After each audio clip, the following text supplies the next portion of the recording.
Constitution charges the Senate with giving advice and, if we choose, providing our consent to the President's judicial appointments. The President nominates somebody whom he thinks ought to serve on the federal bench, and then the nominee comes here to the Senate for a job interview. Sometimes these job interviews make news because they go spectacularly well. When the Judiciary Committee subjected now Justice Amy Coney Barrett to a battery of questions a little over 2 years ago, she literally dazzled the country with her force of intellect. At one point, hours into a hearing, after being asked multi-part questions about the finer points of constitutional law, now Justice Barrett was asked to hold up the notepad she'd been provided to keep everything straight, and it was completely blank. She hadn't even touched it. Now, Justice Barrett is an intellectual outlier by any standard, but she is an appropriate stand-in for the judicial nominees the Republican Senate's confirmed from 2017 through 2020. As one left-leaning analysis admitted in 2020, quote, based solely on objective legal credentials, the last administration's average pick for the federal bench had a far more impressive resume than any past president's nominees. They had more circuit court clerkships, more Supreme Court clerkships, objectively more experience in the federal judiciary. Under President Biden, though, with his nominees, well, you might say things have gone somewhat differently. Last week, our colleague on the Judiciary Committee from Louisiana, Senator Kennedy, was quizzing a panel of President Biden's nominees. He decided to try some very simple questions that should have been beyond basic for anybody nominated to serve as a U.S. district judge. He asked one nominee, currently a Superior Court judge in Spokane County, Washington, to simply explain what Article 5 of the Constitution says. That would be the article that explains how the Constitution gets amended. Here was the nominee's response. Quote, Adam, Article 5 is not coming to mind at the moment, was the response. Senator Kennedy came back with another even more basic. He asked, how about Article 2?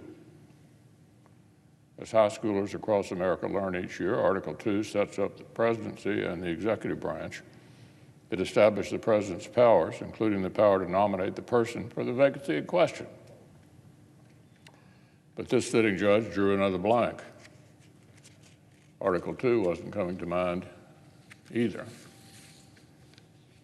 Goodness gracious. Then she flunked yet another question about legal philosophy, and then again she flunked still another question about the most controversial Supreme Court case this term.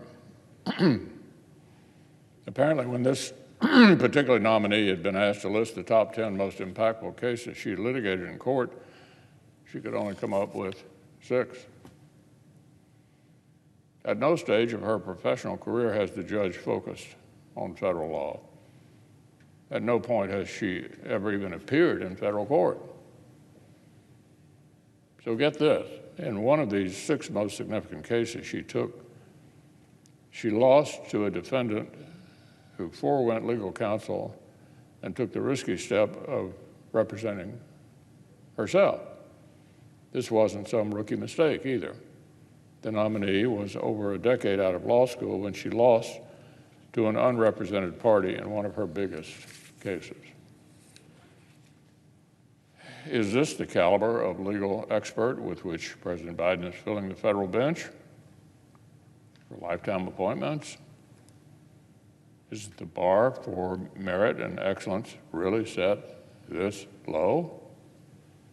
For years now, Washington Democrats' rhetoric about judicial nominations has often treated actual qualifications as an afterthought. Democrats are not particularly impressed or moved by top-shelf professional excellence or the academic brilliance that the last Republican administration's nominees possess, literally in spades. And apparently they don't count those qualities as particularly high priorities now that they're the ones doing the nominating. The American people deserve an impartial judiciary that is full of the finest legal minds our country has to offer. The American people deserve the best and the brightest. Alas, but sadly, the Biden administration's questionable constitutional judgment is not limited to some of their judicial nominations. In one important constitutional case after another, the Biden administration and its lawyers have come down on the wrong side of the American people's rights and liberties and have gotten slapped down in court as a result.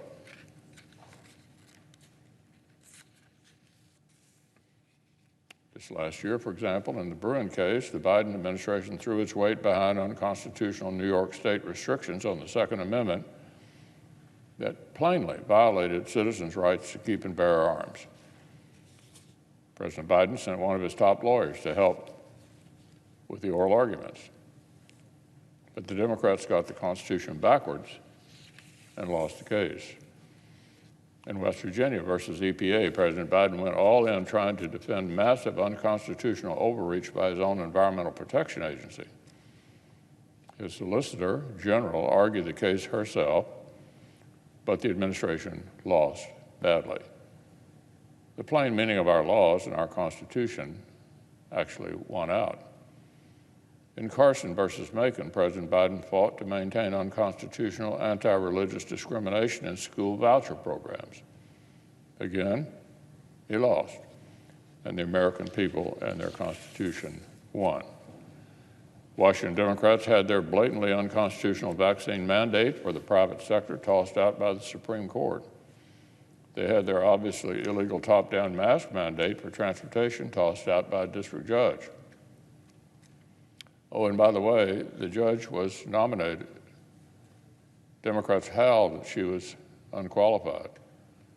But with a Supreme Court clerkship under her belt, she had incomparably more experience in federal court than the nominee who failed Senator Kennedy's bar exam.